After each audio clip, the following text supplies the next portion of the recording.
அண்மை செய்தியாக பார்த்து வருகிறோம். அண்ணா பல்கலைக்கழக மாணவர்களுக்கு சில கட்டுப்பாடுகளும் சில அறிவுறுத்தல்களும் வழங்கப்பட்டிருக்கிறது.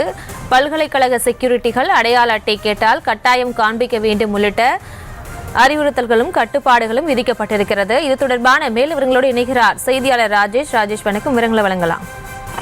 பிரியங்கா வணக்கம். அண்ணா பல்கலைக்கழகத்தில் மாணவி ஒருவர் பாலியல் துன்புறுத்தலுக்கு ஆளாக்கப்பட்டதை தொடர்ந்து அங்கு பல்வேறு நடவடிக்கைகள் எடுக்கப்பட்டு வருகிறது. அதாவது காவல்துறை சார்பில் குற்றங்களை தடுப்பதற்கான நடவடிக்கை ஒருபுறம் நடைபெற்றாலும் பல்கலைக்கழகம் சார்பில் இது போன்ற விஷயங்கள் எதிர்காலத்தில் நிகழாமல் இருக்க தேவையான பாதுகாப்பு நடவடிக்கைகளை அவர்கள் தரப்பில் எடுத்து வருகிறார்கள்.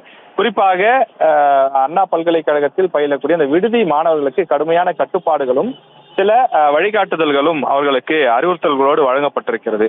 பல்கலைக்கழகத்தில் 24 மணி நேரமும் செக்யூரிட்டிகள் பாதுகாவலர்கள் பணியில இருப்பார்கள். அவர்களை நிறுத்தி மாணவர்கள் கேள்வி கேட்டால் அவர்களிடம் பதில் சொல்ல வேண்டும். அதாவது எந்த வகுப்பு அல்லது என்ன பிரான்ச் இது போன்ற கேள்விகளை கேட்டால் அவர்களிடம் பதில் சொல்ல வேண்டும். குறிப்பாக அடையாள அட்டை கட்டாயம் கழுத்தில் அணிந்திருக்க வேண்டும். அடையாள அட்டையை செக்யூரிட்டிகள் கேட்டால் நிச்சயம் காண்பிக்க வேண்டும். அவர்களிடம் வாக்குவாதம் செய்வதோ அது போன்ற செயல்களில் ஈடுபடக்கூடாது. அவர்களுக்கு முழு ஒத்துழைப்பு வழங்க வேண்டும் என அறிவுறுத்தப்பட்டுள்ளது. அதே போல விடுதிக்கு இதற்கு முன்பு, அதாவது வகுப்புகள் முடிந்து ஸ்பெஷல் கிளாஸ் சென்று விட்டோ அல்லது வெளியில் ஷாப்பிங் போன்றவை சென்று விட்டோ மாணவர்கள் 8:30 மணிக்குள் வந்துவிட வேண்டும் என கட்டாயம் இருந்தது. அது தற்போது நீக்கப்பட்டு 6:30 மணிக்குள்ளாக வந்துவிட வேண்டும் என அறிவுறுத்தல்கள் வழங்கப்பட்டிருக்கின்றது.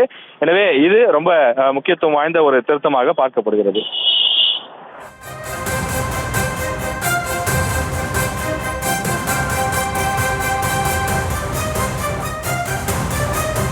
விவரங்களுக்கு நன்றி ராஜேஷ்.